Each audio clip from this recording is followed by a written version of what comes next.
I'm so sorry, ma'am, but it seems there's been a mix-up with the delivery address.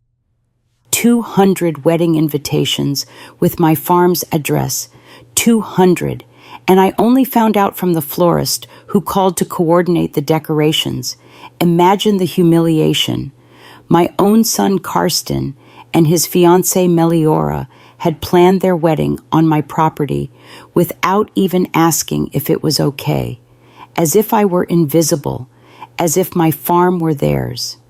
But that day, as I listened to the florist talk about red roses and ceremony arches, something inside me snapped. I had worked for 40 long years to buy that land. 40 years as a housekeeper, cleaning other people's homes, enduring humiliations, saving every single penny, and now my own son was treating it as if it were his. I hung up the phone with trembling hands and immediately called the biggest event company in the city. "Are you available on Saturday?" I asked with a smile they could not see. "Perfect.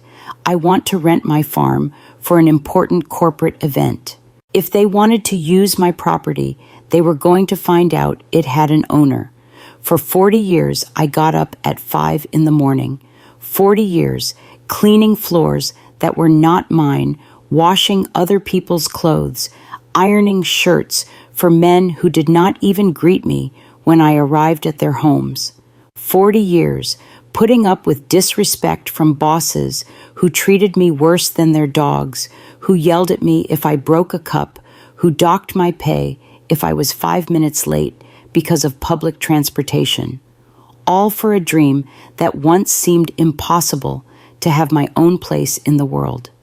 My 74-acre farm on the outskirts of town, with its white painted farmhouse, its mango and avocado trees, that wide porch where I planned to spend my golden years drinking coffee in peace, watching my flowers grow, and listening to the birds sing. I remember the day I saw the ad in the newspaper, farm 74 acres, house included. The price seemed like a distant dream, but something inside me told me it was my chance. I worked double shifts for 5 years. I cleaned houses by day and offices by night. My hands were chapped, my back ached, but every single dollar I saved brought me closer to my dream. When I finally bought it at 65 years old, I cried like a child. It was mine. Every brick, every tree, every square foot of blessed earth. I had paid for every last cent with the sweat of my brow, with tears of exhaustion, with years of my life sacrificed. I held the deed in my trembling hands. My name was right there, Lorraine Maris, sole owner. But for my son Carsten and his fiancée Meliora from day one, it was our family property, as if they had contributed anything more than problems and expenses. They never helped pay a dime for maintenance. They never offered to fix the broken fence or prune the trees, but they showed up every weekend as if they owned the place. They would come over with their friends without warning, have parties late into the night, leave empty bottles all over the house, and expect me to clean up like their personal maid. Before we go on, do not forget to subscribe and turn on the notification bell. We bring you new stories every single day. Hit like and let us know what city you are watching from in the comments. Mom, could you make something to eat? More guests showed up than we expected. Meliora would say to me, with that fake smile I so detested, as she flopped down on my new hammock like she was the queen of the place. And I, like a fool in love with my children, always obeyed. I cooked for 10-15 people who did not even bother to thank me. I cleaned up after their parties, washed their dirty dishes, picked up their endless messes, always swallowing my pride, thinking it was all a matter of family love, that this was how bonds were supposed to be built. How naive I had been all these years. How blind I truly was not to see how they were systematically using me. That Tuesday morning, I was watering my tomato plants, enjoying the morning silence when the phone rang for the very first time. It was a man with a professional and friendly voice asking me about the specific details of the event on Saturday. What event? I asked, completely confused, with the hose still clutched in my hands. The wedding of Mr. and Mrs. Carsten and Meliora.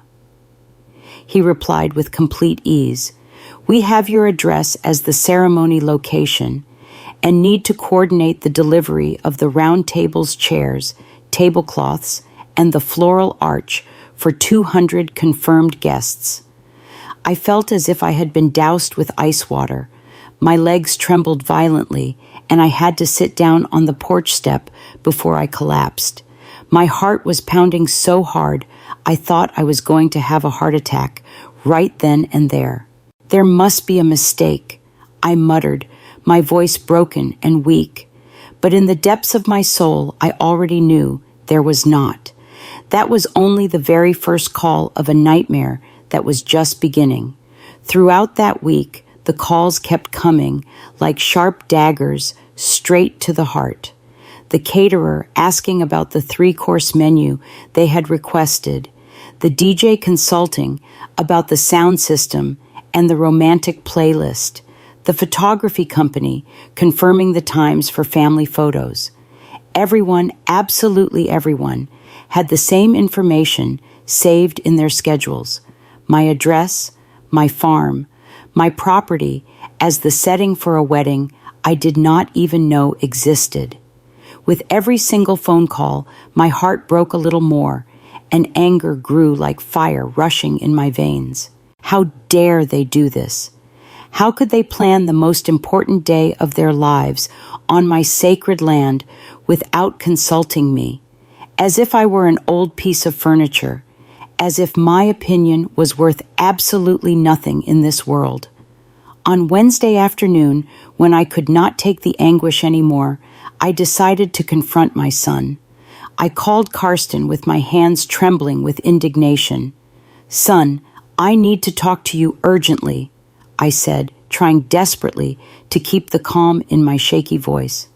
What's wrong, Mom? I am busy at work, he replied, with that cold, distant tone he always used with me, as if talking to his mother was a gigantic nuisance in his perfect day. It's about your wedding, I managed to say.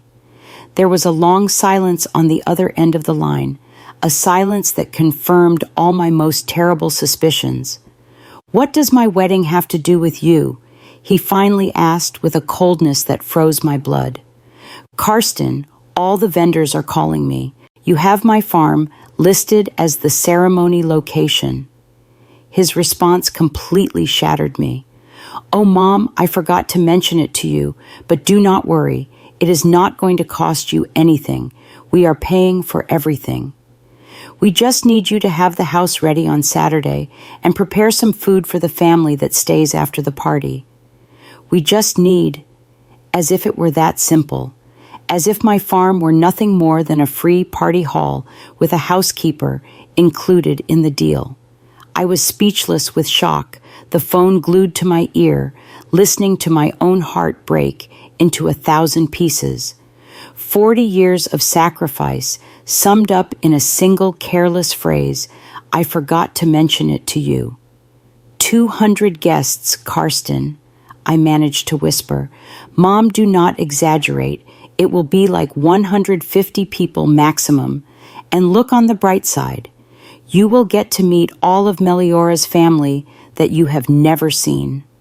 The bright side. As if it were a privilege for strangers to trample my lawn. As if it were some kind of blessing for strangers to use my bathrooms. As if it were a fortune for my house to be filled with people who did not even know my name. What if I have other plans for that day? I asked, my voice reduced to a trembling thread. What plans are you going to have? Mom, your life is very quiet. Besides, this is important for us. It is our special day. Our special day on my private property, without my consent, without my participation in the decision. I hung up the phone without even saying goodbye. The tears ran down my wrinkled cheeks, but they were not tears of sadness. They were tears of an anger so profound it burned inside me like volcanic lava. They had crossed a line with no return. They had disrespected me in the cruelest way possible. But as I sat crying in my kitchen, surrounded by the suffocating silence of my violated home, an idea began to form in my mind. An idea that made me smile through the tears. An idea that was going to teach them once and for all who the real owner of this property was.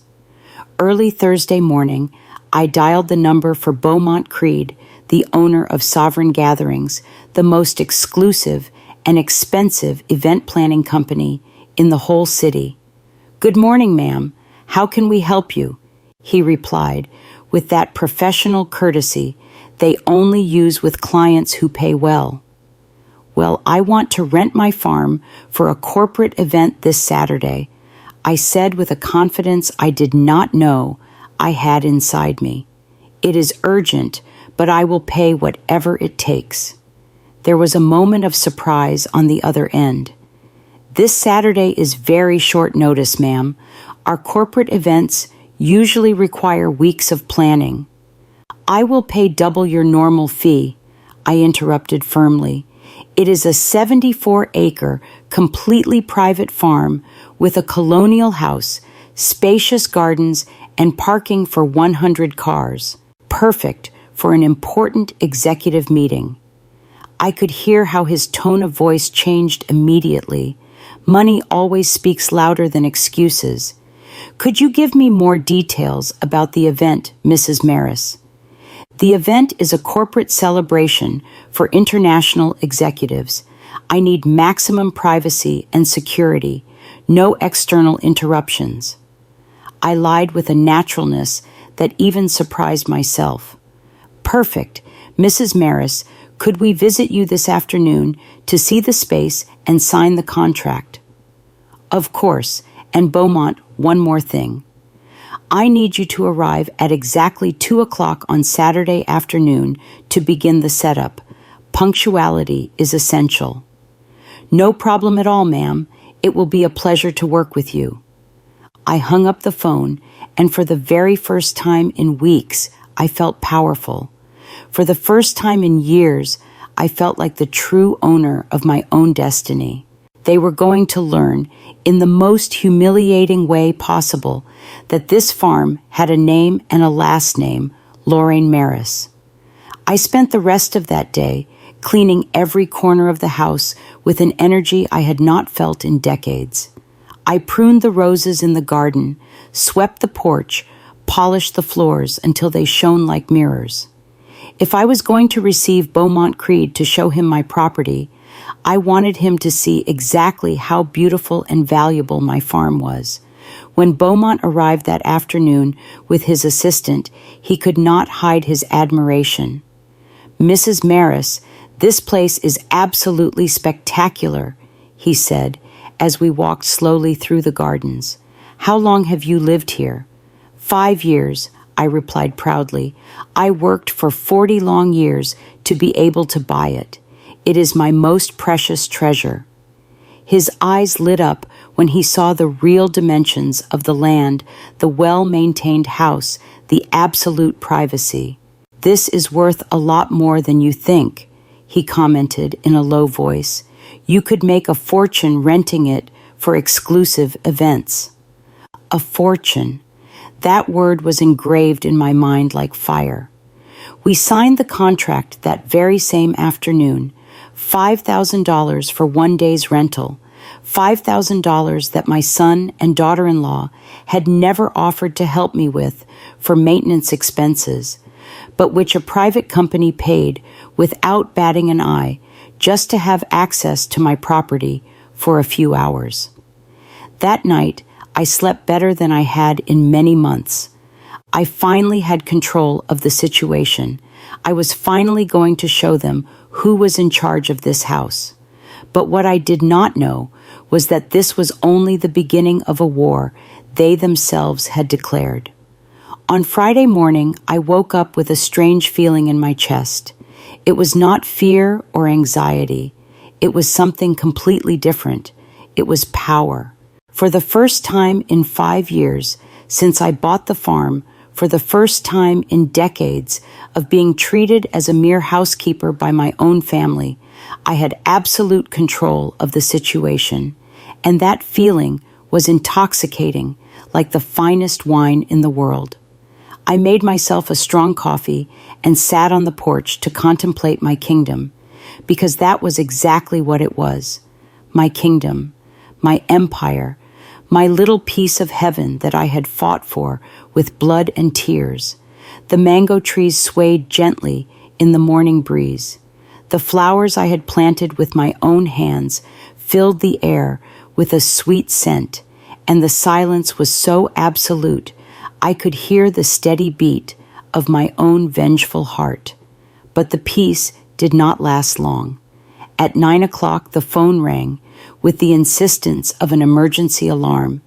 It was Meliora, and from the very first second, I knew something was terribly wrong from the hysterical tone of her voice.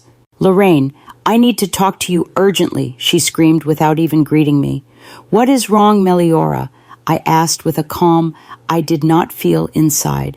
"The florist just called me. He says he cannot get into the farm tomorrow because there is another event scheduled. He says someone else rented the place for the same day." Her voice cracked between desperation and fury. "That must be a mistake, Meliora. They probably got the address confused." "It is not a mistake, Lorraine. The caterer and the sound company called too. They all say the same thing, that there is a corporate event scheduled from 2 o'clock in the afternoon." I could perfectly imagine her panicked face, her wide eyes, her pale skin from the shock. "How is it possible that you do not know anything about this? It is your farm." "Exactly, Meliora. It is my farm. You are finally understanding." "It must be a terrible misunderstanding," I replied with the most innocent voice I could muster. "Have you talked to Carsten? Maybe he knows something." "Of course I talked to him. He is on his way. We are going to get there in an hour to clear up this mess." I hung up the phone and laughed alone in my kitchen. I laughed heartily, with years of humiliations pouring out of my throat in the form of liberating laughter. It occurred to me that I should be nervous, that I should be worried about the confrontation that was coming, but I did not feel any of that. I only felt a deep and delicious satisfaction. An hour later, I saw Carsten's car kicking up dust on the driveway. Both of them came my son and my daughter-in-law with the most serious faces I had ever seen on them. Carsten walked towards the house with long, determined strides, like a general going to reconquer lost territory. Meliora followed him, her heels sinking into the dirt of my garden. "Mom, what the hell is going on here?" Carsten asked me, without even greeting me, walking into my house as if it were his. "I do not understand what you mean, son." "Do not act like you do not know. All the vendors say there is another event tomorrow, a corporate event that is preventing them from doing our wedding." I stared at him, studying his gestures of desperation. It was the first time in years that I had seen him genuinely concerned about something I could control. It was the first time he needed something from me beyond free food and housekeeping services. "Oh yes," I finally said with the most natural voice in the world. "It is true. I rented the farm for tomorrow." The silence that followed was so thick you could cut it with a knife. Carsten and Meliora stared at me as if I had confessed to a murder. Their mouths opened. At the same time, their eyes filled with absolute disbelief. "What did you say?" Meliora whispered, in a voice that seemed to come from beyond the grave. "That I rented my farm for a corporate event tomorrow Saturday," I repeated with a smile I could not hold back. A very important company offered me a considerable sum to use the place, and I accepted. But our wedding is tomorrow. Carsten yelled, his face red with fury. We sent out 200 invitations. People have already RSVP'd. Well, you should have consulted me before sending out invitations with my address on them, I replied with a calmness that surprised even me. This is my property, Carsten, not yours, not Meliora's, not my family's, and I decide what happens here and when. Meliora approached me with eyes full of angry tears. Lorraine, you cannot do this to us. It is our most important day. We have been planning this wedding for months. We have been planning, she says. I repeated her words back to her with sarcasm. And at what point in those months did it occur to you to ask me if I agreed? But you are his mother, she yelled, pointing her finger at me as if I were a criminal. A mother is supposed to support her son on his wedding day. A son is supposed to respect his mother and not use her property as if it were his own, I retorted, getting up from the chair. Carsten paced my living room like a caged lion. This is ridiculous. Cancel that corporate event. Tell them there was a mistake, that the place was already booked. I am not going to cancel anything, Carsten. I signed a legal contract, and they paid me in advance $5,000, just so you know. $5,000, Meliora exclaimed, her eyes wide. We will pay you that and more to cancel the event.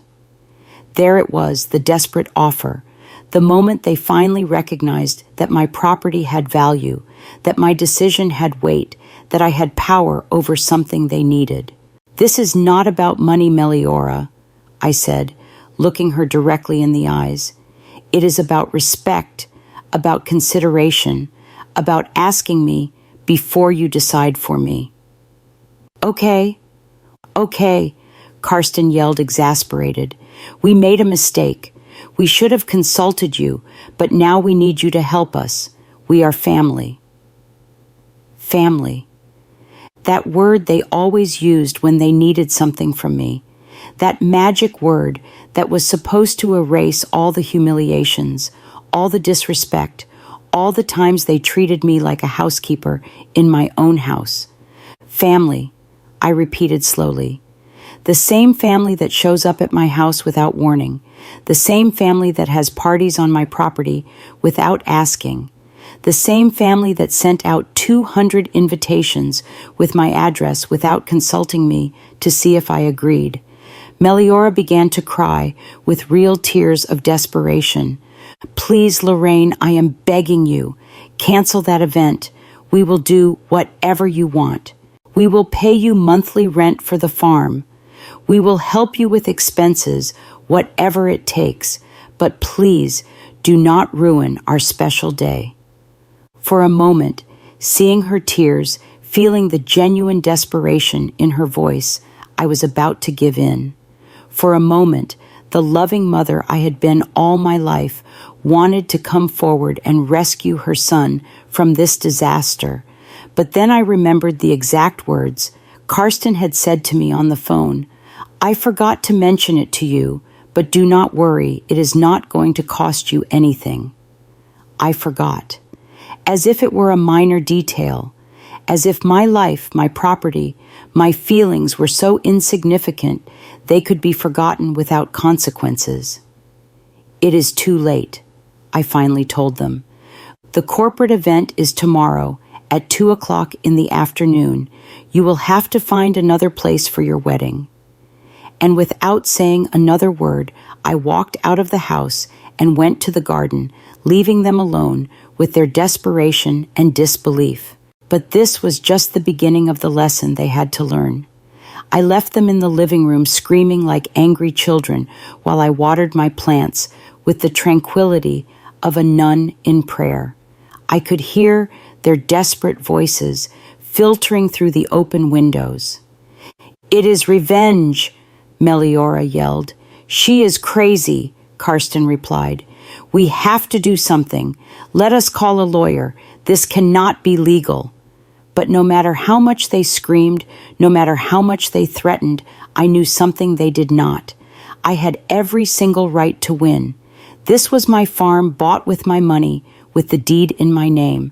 I could do with it exactly what I wanted, and what I wanted was to teach them the most expensive and unforgettable lesson of their lives. When they finally left the house, Carsten's face was purple with rage. "This is not over, Mom," he yelled from the car. "We are going to find a way to fix this mess you caused." "Caused," I said. "I caused the mess by defending my property. They did not cause anything by using it without permission. And you better hope those corporate people do not show up tomorrow." Meliora threatened, sticking her head out the window. "Because if you ruin our special day, I swear you will never see your grandchildren again."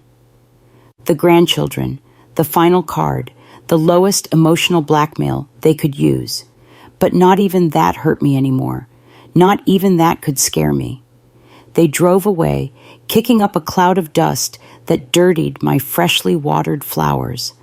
I watched them go down the dirt road until they disappeared completely, and then I sat on the porch and cried. But I did not cry from sadness. I cried from relief, from liberation, from a strange happiness I had not felt in decades.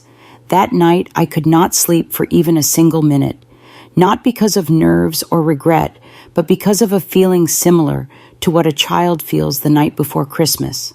I spent the long hours walking around the house, checking every detail, imagining the shocked faces of Carsten and Meliora when they arrived tomorrow with their 200 guests and found that my farm was already occupied by executives in elegant suits. At 6 o'clock on Saturday morning, I got up and took the longest bath of my entire life. I put on my most elegant wine-colored dress, the one I had bought for special occasions but had never once had the chance to wear.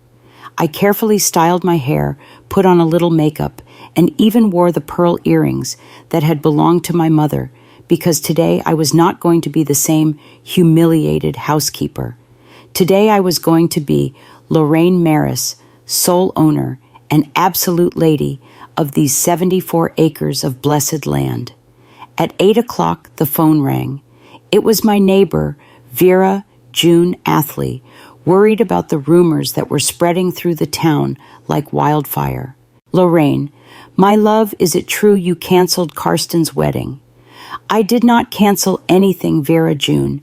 I simply rented my farm for another event."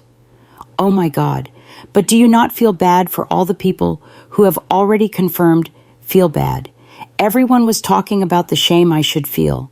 No one was talking about the shame they should have felt for using my property without consulting me. They should be the ones feeling bad for disrespecting their mother." I replied with a firmness that even surprised me. "But everyone in town already knows about the wedding, Lorraine. People bought gifts, took the day off. Some people even asked for time off from work to go." Every word from Vera June Athley was like a dagger to my resolve because she was right. There were innocent people who were going to be affected by my decision. For a moment, I hesitated. For a moment, I thought about calling Beaumont Creed and canceling the corporate event. But then I remembered something I had forgotten in the midst of all the crisis. For 5 years since I bought the farm, Carsten and Meliora had done the exact same thing. They had invited people without consulting me, had parties without telling me, had used my property as if it were their private backyard.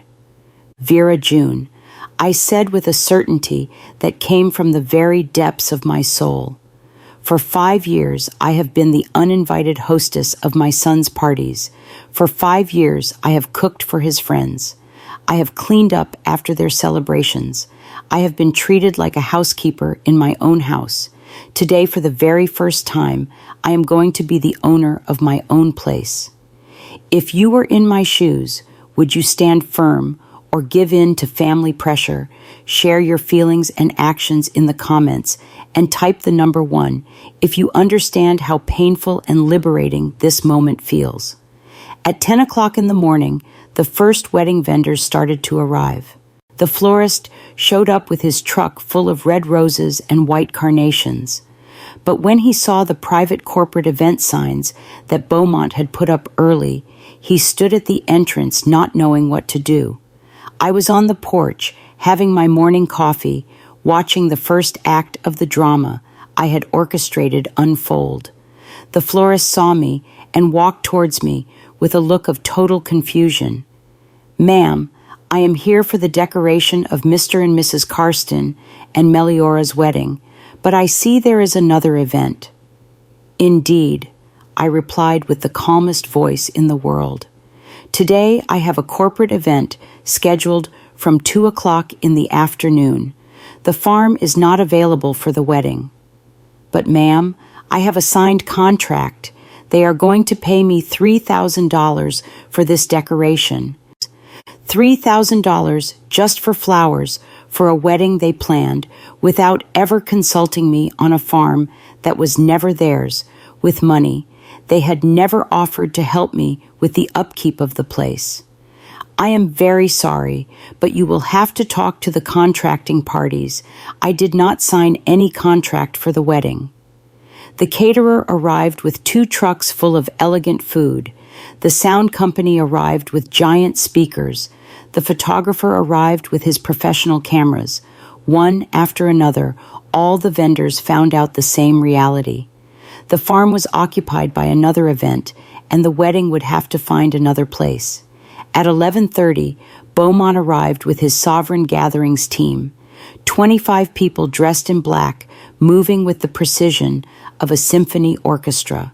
In 1 single hour, they transformed my garden into an elegant outdoor ballroom with round tables, white tablecloths, sophisticated centerpieces, and a stage for corporate presentations.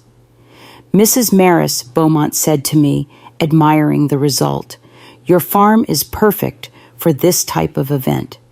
If you are interested, we could set up a monthly contract. We have clients who would pay very well for a place this exclusive." A monthly contract, regular income, financial independence. For the very first time in my life, my farm was not only my home, but also my source of steady income.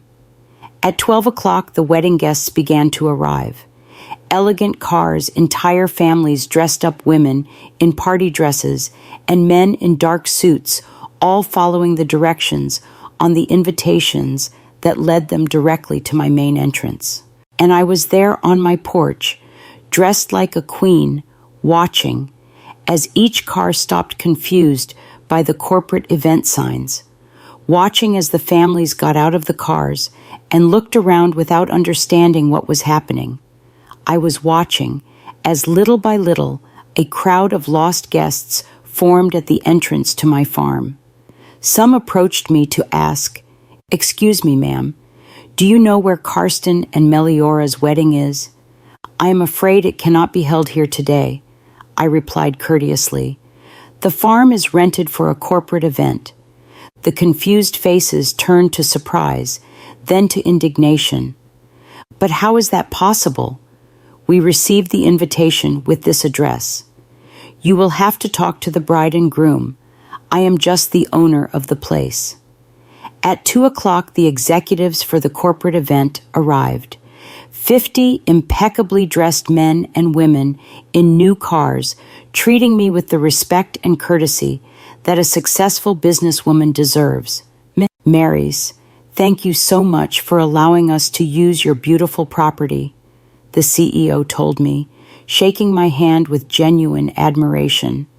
And while the executives enjoyed their elegant meeting in my perfectly decorated garden, I sat on my porch to await the moment I had been imagining all week, the moment Carsten and Meliora would arrive in their wedding attire and find out that they could no longer dispose of my life as they pleased. This scene felt like the living embodiment of a revenge audio story, one where justice plays out not in words, but in undeniable actions.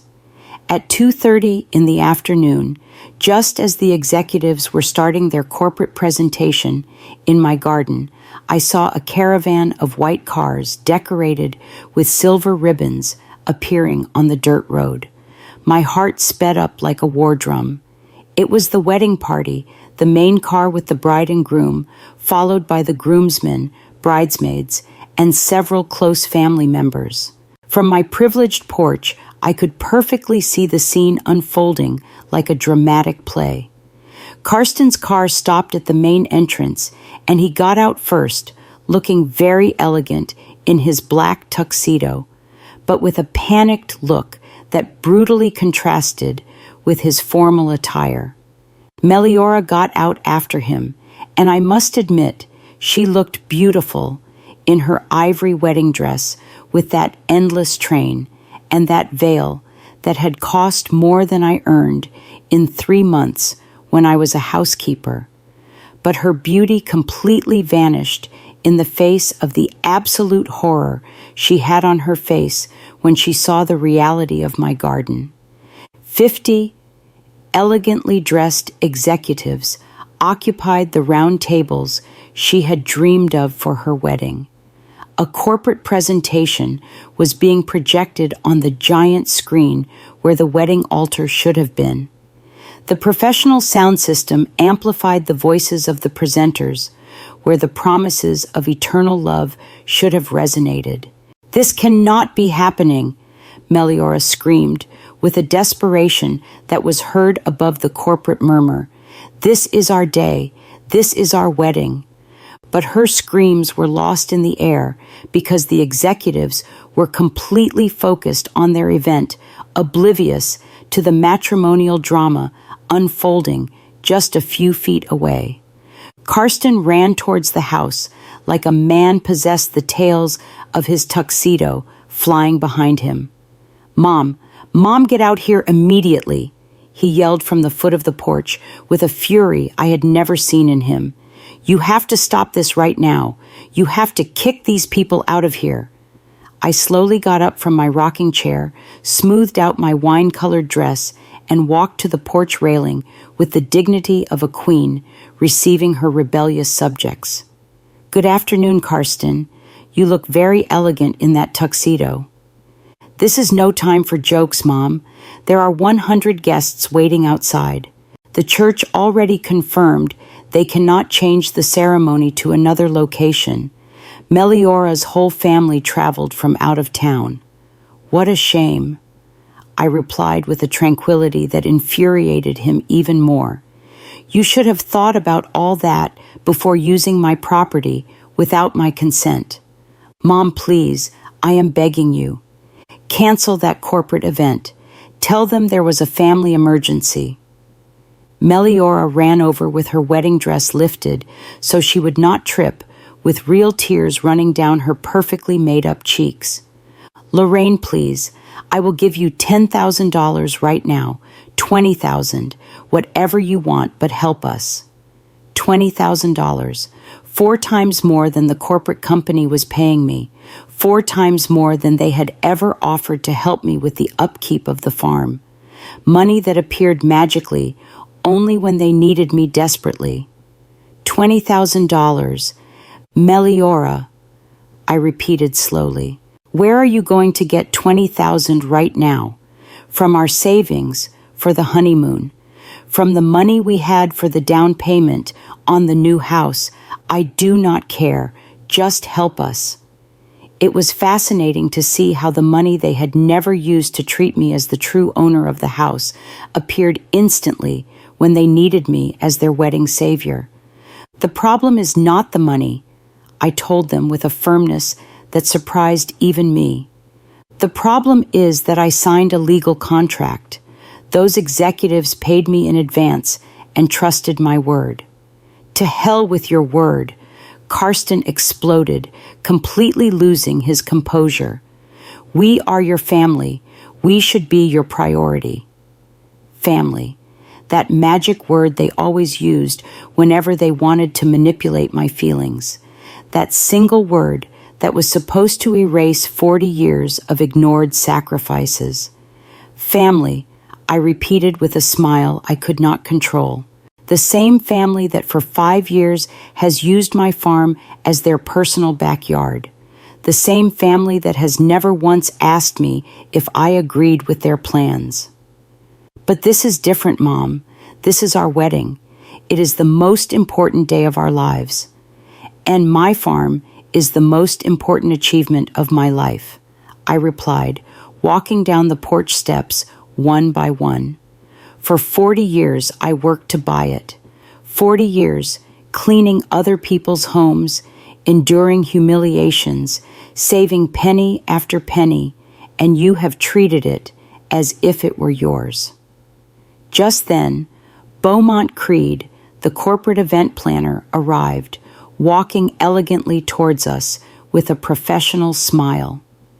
Mrs. Maris, I apologize for the interruption, but we wanted to thank you personally for this extraordinary place. The executives are delighted with the privacy and beauty of the setting.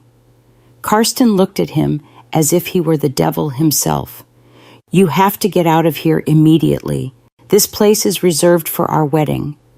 Beaumont looked at me confused, waiting for my explanation. Beaumont, this is my son and my daughter-in-law. It seems there was a misunderstanding with the dates. A misunderstanding, Meliora yelled, her voice breaking. It was no misunderstanding. She rented the farm, knowing perfectly well that it was our wedding day. Beaumont frowned, beginning to understand the family situation unfolding right in front of his professional eyes. Mrs. Maris, he said, with all the diplomacy possible, if there is a family conflict, we could consider moving our event to. There is no conflict, I interrupted him firmly. You have a signed and paid contract.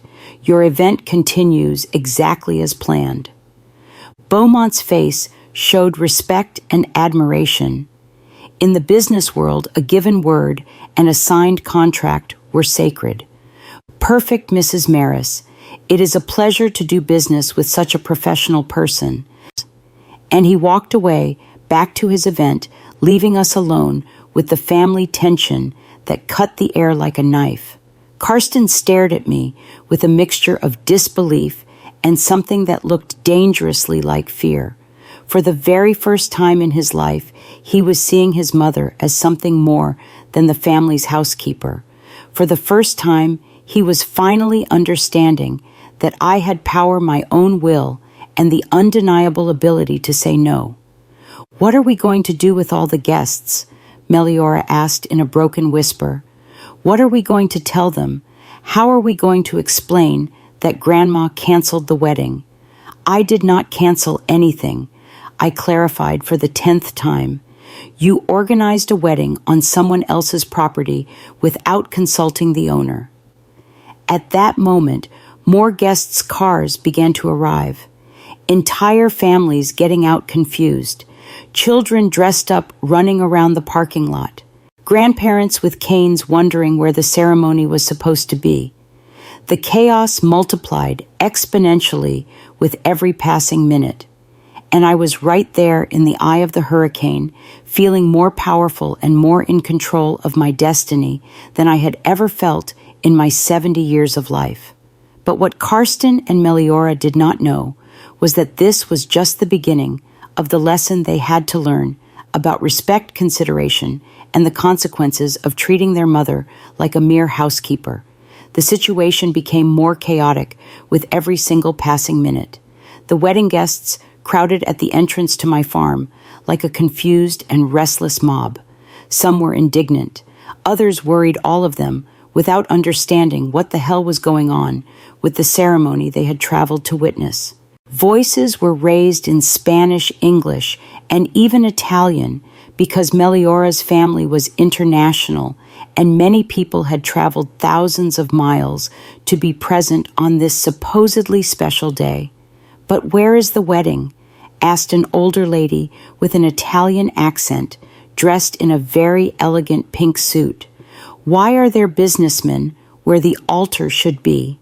A group of Carsten's cousins argued among themselves, some blaming the bride and groom for the disorganization, others trying to invent logical explanations for the inexplicable. Meliora ran from group to group like a chicken with its head cut off, trying desperately to explain the inexplicable with her wedding dress dragging shamefully in the dirt of my garden. "It is a horrible misunderstanding," she would say, her voice breaking. "My mother-in-law had a problem with the dates. We are trying to fix it." But each explanation sounded more desperate and less convincing than the last. Carsten, for his part, had completely lost the elegant composure a groom is supposed to have on his wedding day. His hair was messy, his tie was crooked, and he paced back and forth like a caged lion talking on the phone with a desperation that was pitiful to watch. "I need a place for 200 guests now. I do not care about the price. It is a family emergency." But it was already Saturday afternoon, and all the event halls, hotels, and elegant restaurants already had their own celebrations scheduled. No one could accommodate 200 guests at the very last minute, especially not for a complete ceremony with decorations, sound, and catering. Meanwhile, I remained on my porch as a privileged spectator of the most satisfying play of my life. The executives of the corporate event continued with their meeting, completely oblivious to the family drama unfolding a few feet away, focused only on their business presentations and professional networking. From time to time, a wedding guest would approach me directly to ask what was happening. "Excuse me, ma'am, do you know where the ceremony will be held? I am afraid you will have to ask the bride and groom." I would reply with the most polite courtesy, "I am only the owner of the farm, and today it is rented for a corporate event." The look of confusion on each person's face was a masterpiece in itself. They did not understand how the groom's grandmother could not know anything about her own son's wedding. They did not understand how it was possible that there was another event in the exact same place and on the exact same date. They did not understand anything at all. And that confusion was exactly what I had planned from the very beginning. At 3:30 in the afternoon, Father Elric the priest, who was going to officiate the ceremony, arrived. He was an older man, about 60, with that infinite patience that priests develop after decades of dealing with family dramas. He got out of his black car, saw the chaos, approached Carsten directly, and put a hand on his shoulder. "Son, explain to me what is going on here." Carsten completely broke down in the presence of Father Elric. It was as if the figure of religious authority made him revert to the Catholic boy he had once been, the boy who never dared to lie in confession. "Father, my mom rented the farm for another event. We did not know. We did not ask her." Father Elric looked at me with those wise eyes that had seen everything in life. He walked slowly to my porch, went up the stairs, and sat in the rocking chair next to mine. "Lorraine, right, I am Father Elric. Can we talk for a moment?" "Of course, Father." I liked his approach. He did not come in yelling or demanding like Carsten and Meliora. He did not try to manipulate me emotionally. He simply wanted to understand the situation from my perspective. "Tell me what happened here," he said with that quiet voice that confessors often use. I explained everything to him from the beginning. The 40 years of hard work, the 5 years of being treated like a housekeeper on my own farm, the parties without invitation, the wedding planned without consulting me, the 200 invitations sent out with my address without my knowledge. I told him everything with the honesty owed to a man of God. Father Elric listened in silence, nodding from time to time without judging them or me. When I finished talking, he remained silent for several minutes, looking at the garden where the executives were enjoying their corporate event while the wedding guests remained confused in the parking lot. "I understand your pain, Lorraine," he finally told me, "and I understand that you feel disrespected, but I also understand that there are 200 innocent people who came with the best intention of celebrating your son's love. Father, I did not create this situation. I only defended my property. I know, my dear, and you have every right to defend what is yours. But now we have to think about how to solve this in the most Christian way possible. I liked that he did not judge me, but I also did not like the implication that I had to be the one to solve the problem that others had created. What do you suggest, Father?" "Well, the corporate event is already set up and you have a legal contract. We cannot interrupt that, but perhaps we could use the area in front of the house for a small ceremony, just with the closest family, and then find a restaurant for the celebration." It was a reasonable proposal, I must admit, but there was a problem. Accepting that proposal would mean rescuing Carsten and Meliora from the consequences of their own decisions. It would mean teaching them that they could disrespect their mother because in the end, she would always rescue them. "Father," I said, looking him directly in the eyes, "for 5 years I have rescued my son from the consequences of his decisions. I have cleaned up after his parties. I have cooked for his friends. I have allowed him to treat my house as if it were his. And every single time I rescue him, he learns that he can do whatever he wants because Mom will always be there to fix the mess." Father Elric nodded slowly. He was a wise man and perfectly understood the moral dilemma I was facing. "And what do you think should happen now?" "I think my son needs to learn that decisions always have consequences, that he cannot use other people's property without permission, not even if that person happens to be his mother." At that moment, Meliora ran towards the porch with her wedding dress dirty from the dirt and with tears running down her cheeks. "Father Elric, thank God you are here. Please help us. Lorraine has to understand that this is our special day." The father looked at her with compassion, but also with that firmness that characterizes good priests. "Meliora, my dear, before we talk about special days, we need to talk about respect and consideration for others. It is true that you planned this wedding without consulting Mrs. Marys." Meliora fell silent with her mouth open, not knowing what to say, because the truth was indefensible, and she knew it. "It is just that we thought she was family. We did not think it was necessary." "You did not think it was necessary to ask the owner if you could use her property," the priest insisted, with that infinite patience that disarms more than any shouting. "But we have always used the farm for our celebrations," Meliora exclaimed desperately. "There has never been a problem before." "That is the problem, my dear," Father Elric replied. "The fact that there has never been a problem does not mean there has not been a lack of respect." And at that moment, seeing Meliora's face, confronting the truth in front of a man of God, I knew that someone else finally understood my point of view. Someone else saw what I had been feeling for 5 long years, being treated like a mere housekeeper in my own house. But the lesson was just beginning.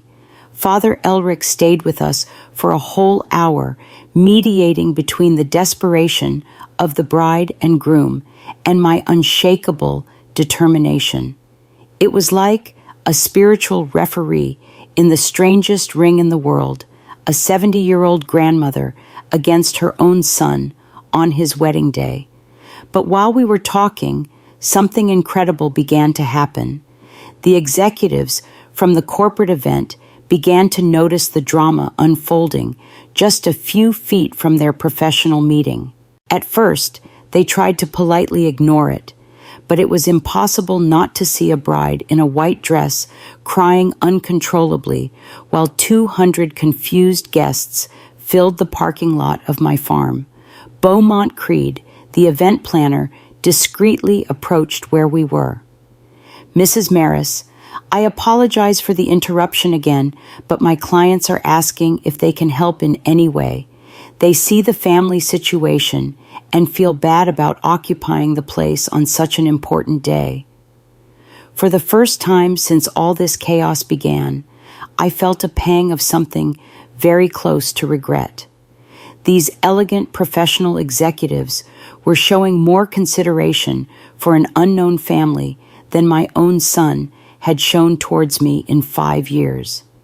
It is very kind of you, Beaumont, but you have a paid and planned event. You should not worry about our family matters.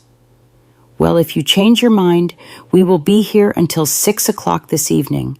After that, the place is completely free. 6 o'clock this evening. That meant they could technically have some kind of nocturnal celebration after the executives left. It was a possibility I had not considered, and I saw Meliora's eyes light up with desperate hope when she heard those words. Did you hear that, Lorraine? She asked me, her voice broken but filled with fragile hope. We could have the ceremony after 6. We could have a candle-lit evening wedding. It would be even more romantic.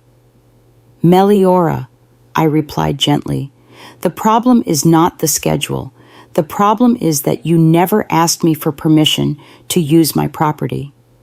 Carsten then approached, and for the first time since this whole crisis began, he did not have a look of fury on his face, but something that looked dangerously like humility. Mom, he said in a voice I had not heard since he was a child, you are right. We made a horrible mistake.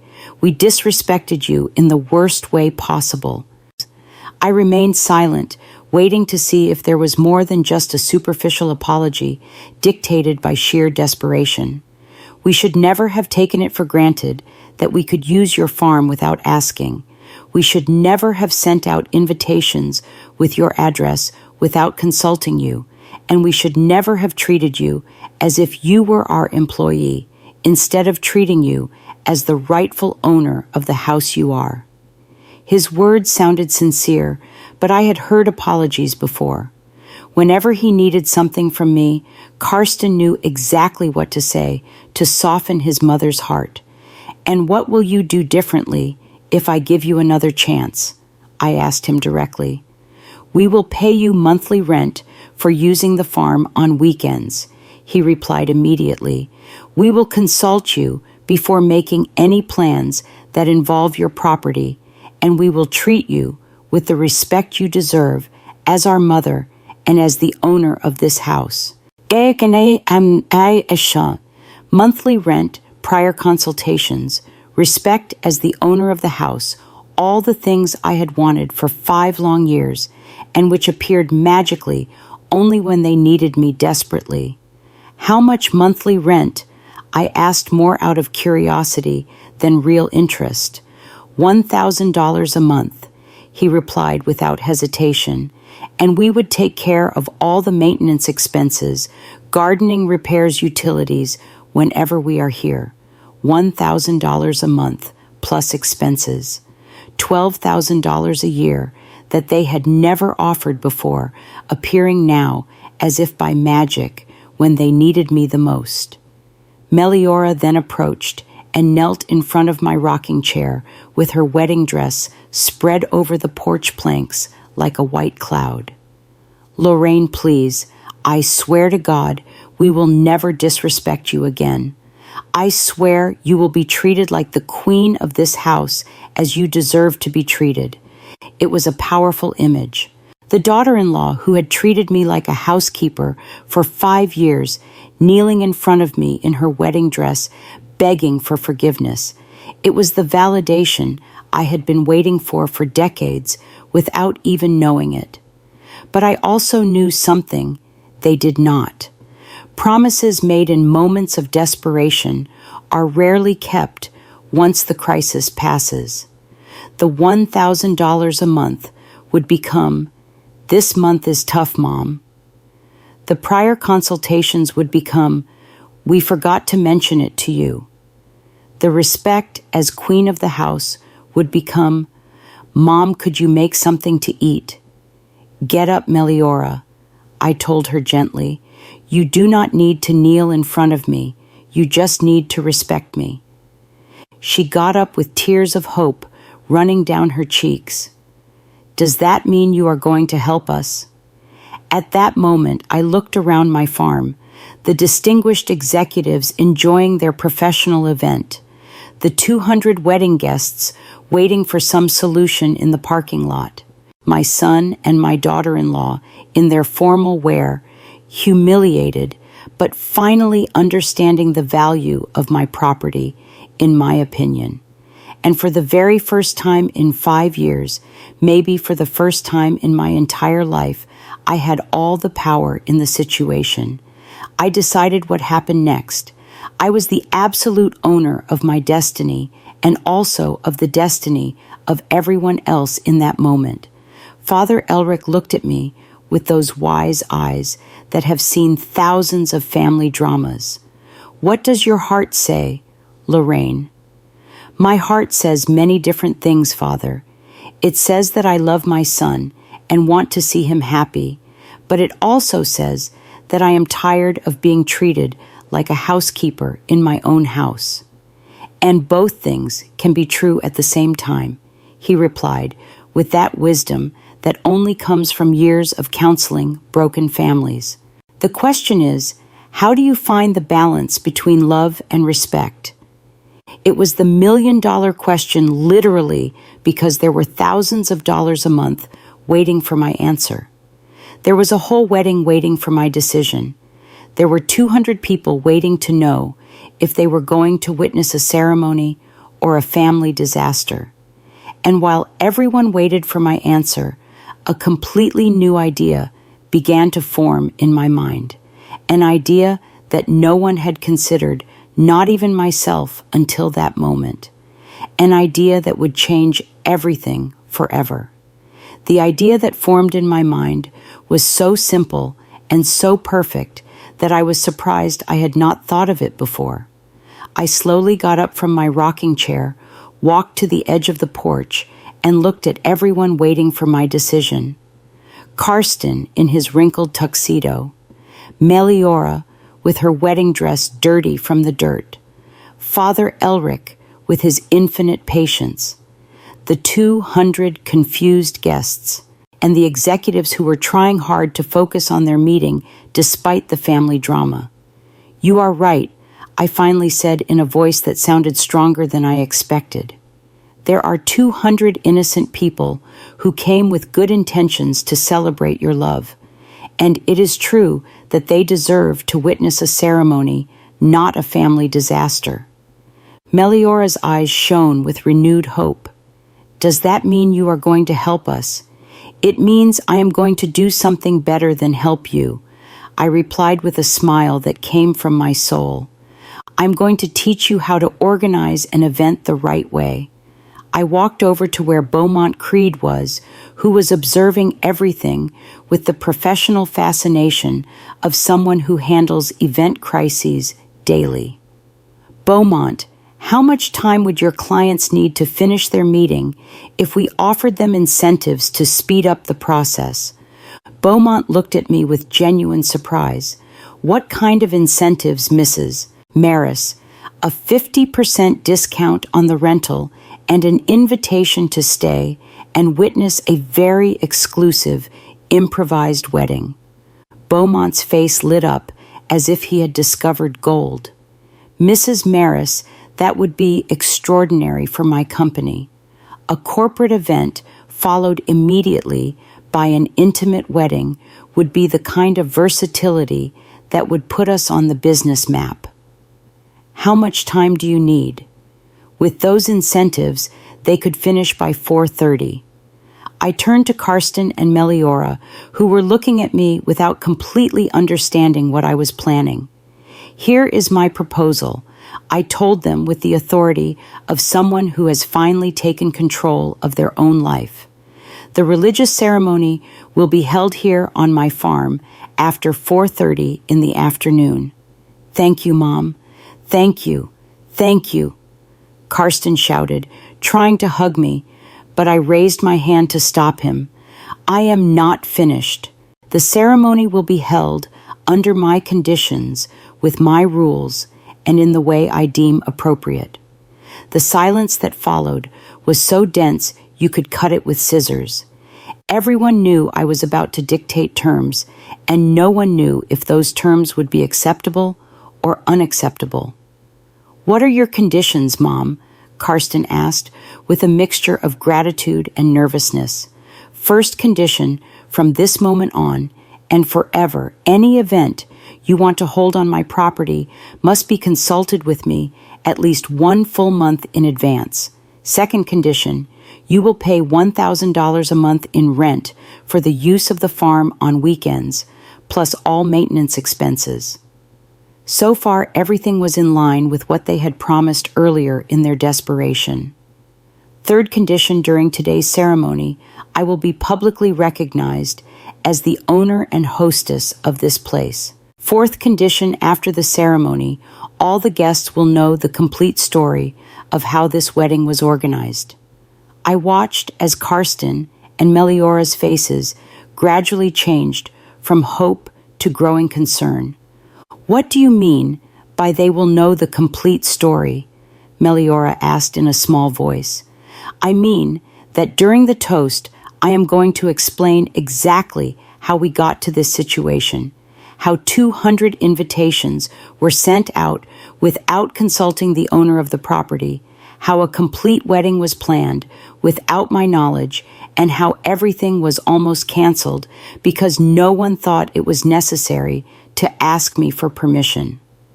The look of absolute horror on their faces was almost comical. It was obvious they would prefer any punishment to public humiliation in front of all their family and friends. Mom, you cannot do that to us, Carsten murmured. Her family are friends. Everyone is going to think we are disrespectful. And were you not, I asked with a devastating simplicity, were you not disrespectful by using my property without my consent? Am I not the one who should feel humiliated for being treated like a housekeeper in my own house? Father Elric cleared his throat. Lorraine, I understand your point, but public humiliation can permanently damage family relationships. Father, with all due respect, I replied, looking him directly in the eyes. Disrespect towards parents also permanently damages family relationships. The difference is that my humiliation has been private for 5 years, while theirs would be public for 5 minutes. It was an unassailable logic, and Father Elric knew it. He nodded slowly, acknowledging that I had a valid point. What if we accept all your conditions? Meliora asked, her voice breaking. Including the public toast. Including the public toast. Meliora and Carsten looked at each other with that silent communication that couples have when they face difficult decisions. I could see them calculating mentally. It was better to have a wedding with public humiliation or to have no wedding at all. Is there no way to negotiate the toast part? Carsten asked desperately. We could do everything else. Pay the rent, always consult. You recognize you as the hostess, but avoid the public speech. No, I replied with a firmness that even surprised me. You either accept all my conditions or you can find another place for your ceremony. It was the moment of truth, the moment they had to decide if their pride was more important than their wedding, the moment they had to choose between temporary humiliation and the complete loss of their special day. Meliora was the first to break. Tears began to roll down her cheeks as she nodded slowly. "Okay," she whispered. "We accept all your conditions, all of them, including the toast." Meliora's voice trembled as she spoke. Carsten looked at her in surprise, then looked at me, and finally he also nodded. "Okay, Mom, we accept." At that moment, I felt something I had never truly felt in my entire life. Absolute power mixed with poetic justice. It was not cruel revenge. It was not gratuitous malice. It was simply the natural consequences of their own decisions, presented in a way that everyone could finally learn the lesson. "Perfect," I told them with a smile that came from the deepest part of my satisfaction. "Beaumont, please proceed to talk to your clients about speeding up the event. Father Elric, we will need to reorganize the ceremony for 5 o'clock in the afternoon. Carsten, go inform all the guests that the wedding will take place, but with a modified schedule." The machinery of organization was immediately set into motion. Beaumont ran to talk to the executives, who received the news with professional enthusiasm and genuine personal curiosity. Father Elric began to calculate times for the modified ceremony. The guests started to receive the information that there would indeed be a wedding just later than originally planned, and I sat on my porch, watching as my farm became the setting for a wedding that would finally take place on my terms, with my rules, and with the public recognition that this property had a name and a last name, Lauren Maris. But the best part was yet to come, the part where all the guests would know the complete story of how a 70-year-old grandmother taught her son and his bride that respect is not negotiable, that consideration is never optional, and that mothers also have dignity. The best part was the toast. I was mentally preparing the speech that would be remembered for decades in all future family gatherings. At 5:30 in the afternoon, my farm was transformed into something I had never imagined before. The executives had kept their word and finished their event on time, but most of them had stayed on as special guests, fascinated by the idea of witnessing a family wedding immediately after their business meeting. It was like having two events in one, and the mix of corporate elegance with raw family drama created a unique atmosphere. Meliora looked beautiful despite all the stress of the day. Her wedding dress, although a little dirty from her desperate running, was still spectacular under the golden light of the sunset. Carsten had managed to fix his hair and straighten his tie, regaining at least some of the elegance a groom is supposed to have on his big day. The 200 guests were finally seated, although in a completely different configuration than originally planned. The corporate chairs were mixed with the wedding chairs, creating an improvised but functional arrangement. The altar was set up under my favorite mango tree, the very same tree I had planted with my own hands 3 years ago. Father Elric, with that adaptability that priests develop after decades of unexpected ceremonies, had managed to create a solemn and beautiful atmosphere despite the extraordinary circumstances. His voice resonated clear and strong as he read the marriage vows that would unite my son and my daughter-in-law for a lifetime. But while I listened to the promises of eternal love, I was focused entirely on the moment that would come after the toast, the moment when the whole family, all the friends, all the guests, would finally know the complete story of how we had arrived here. When Father Elric pronounced the final words, "You may kiss as husband and wife," the applause was deafening. 200 people celebrating triumphant love, corporate executives mingling with emotional family members, an explosion of pure joy that filled my garden with an unforgettable energy. Beaumont Creed then approached with a glass of champagne in his hand and a wireless microphone. "Mrs. Maris, it is time for your toast as hostess." My heart began to beat faster. This was the moment I had been waiting for, the moment of absolute truth.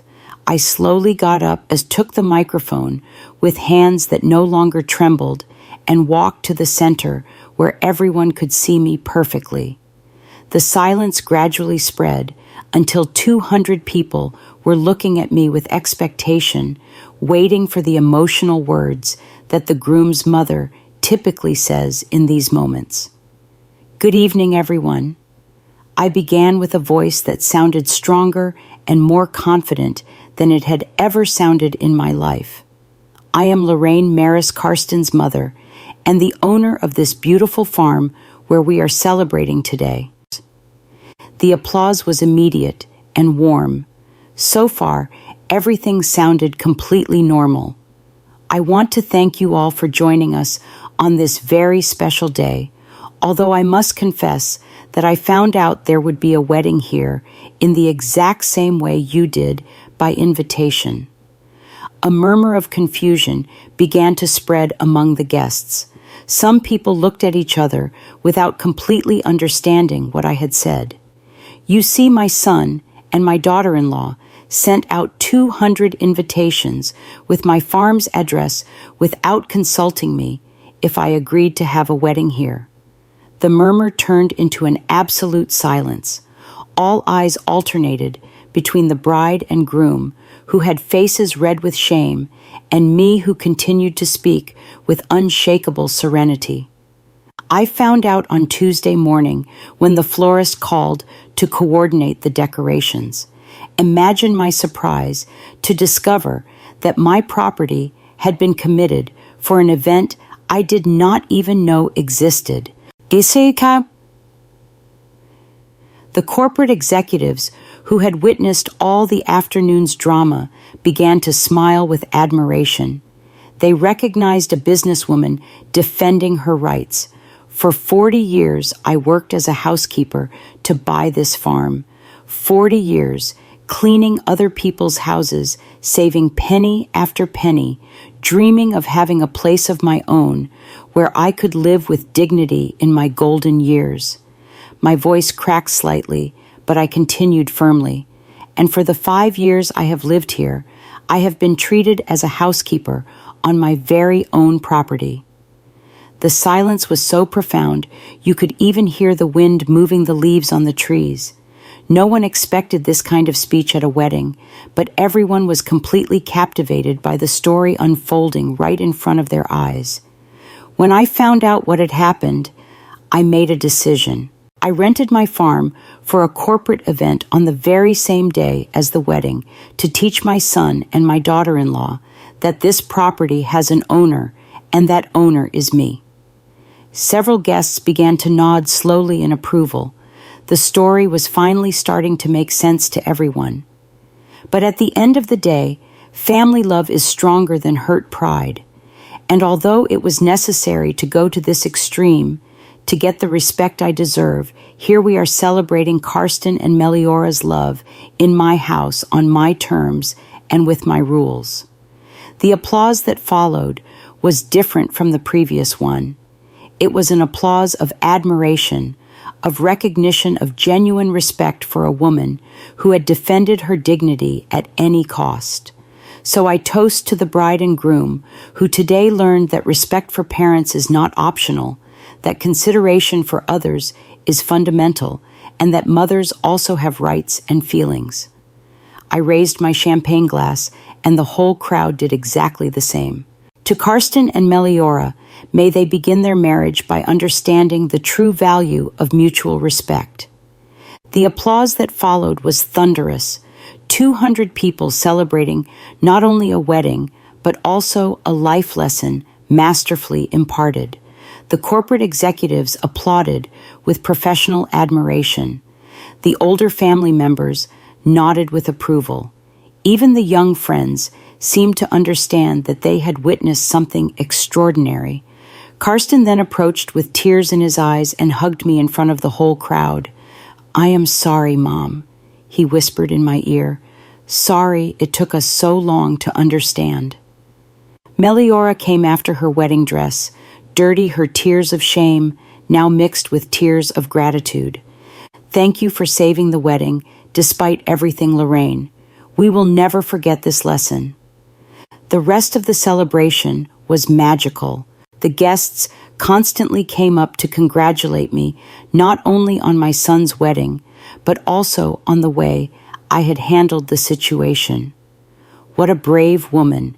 Nonna Alessandra Meliora's Italian grandmother said to me, "I wish more mothers had your character." "Amazing courage," Lyman Carsten's uncle commented. The corporate executives integrated perfectly into the family party, exchanging business cards and talking about future events on my farm. Before leaving, Beaumont Creed sought me out. "Mrs. Maris, after what I witnessed today, I want to offer you an exclusive contract. Your farm and your personality are exactly what our most demanding clients are looking for." When everyone was gone and I was left alone cleaning up the last details, I sat on my porch and looked at the stars beginning to appear in the night sky.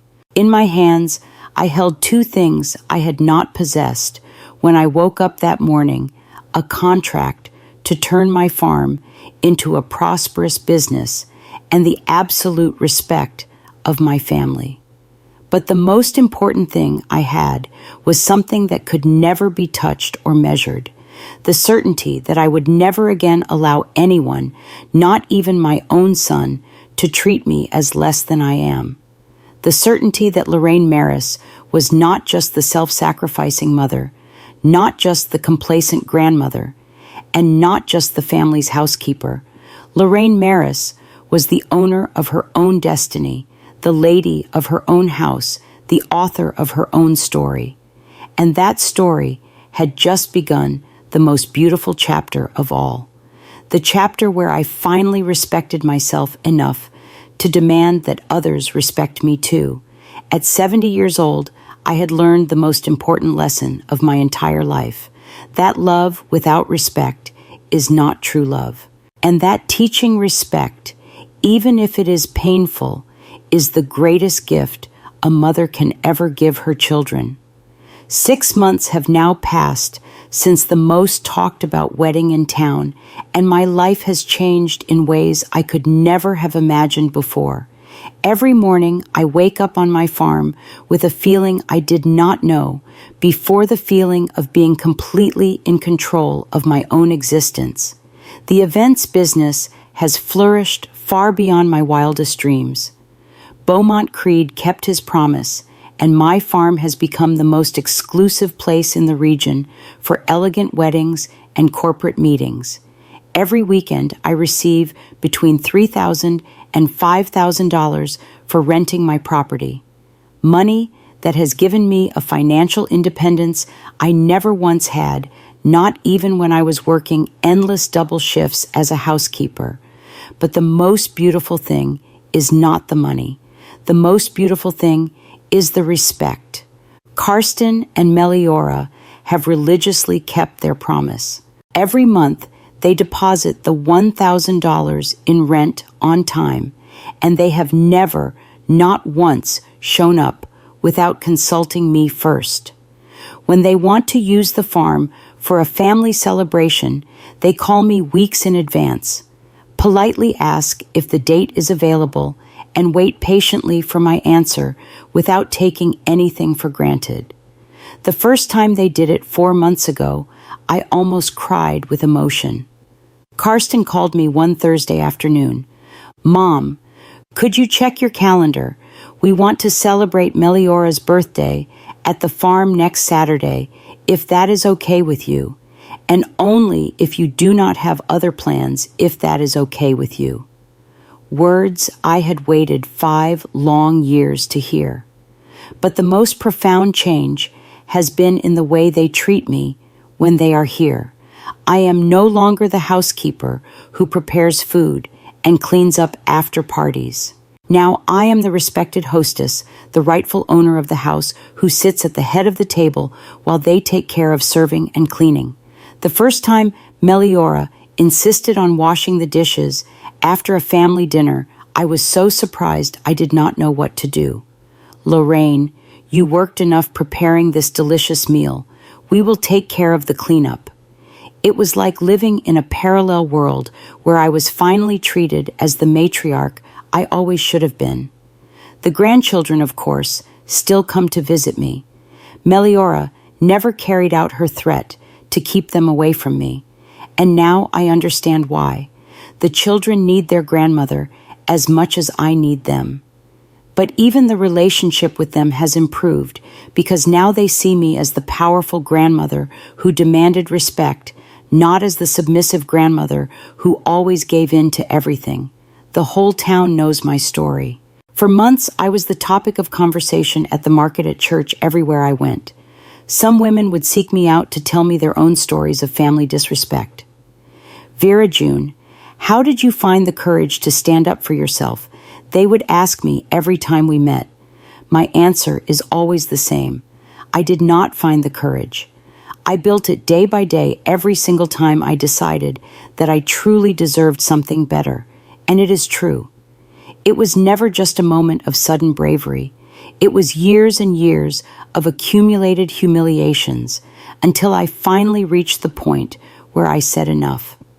I have since received 3 marriage proposals from widowers in town who were impressed with my strong character and the financial independence I earned. I politely thanked them, but explained that at 70 years old, I have finally learned to be genuinely happy with myself, and I would not trade that happiness for anything in the world. My farm has become a symbol in town. Young women come to see me seeking advice on how to set boundaries with their families. Older mothers tell me how they used my story to teach their adult children the meaning of respect.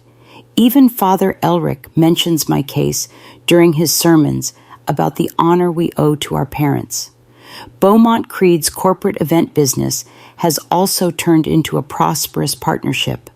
I now have events scheduled all the way until the end of the year, and the waiting list to rent my farm is 3 months long.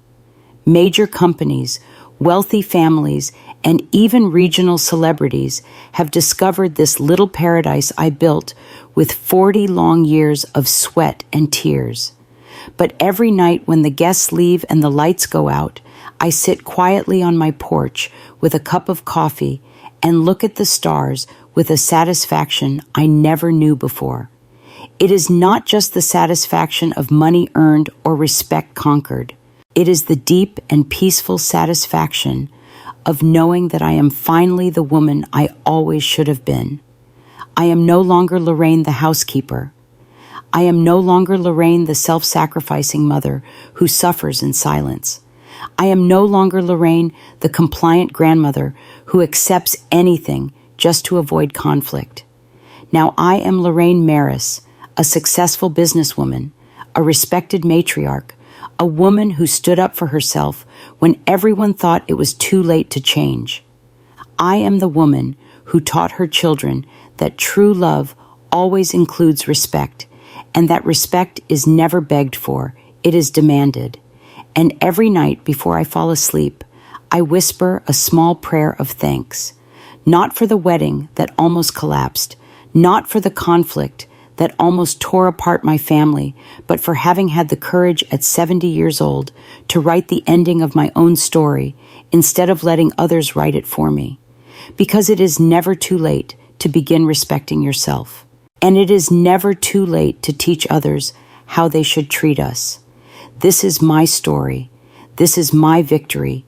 This is my life finally lived entirely on my own terms, a life that in many ways has become a kind of living revenge audio story told not with bitterness, but with wisdom and dignity.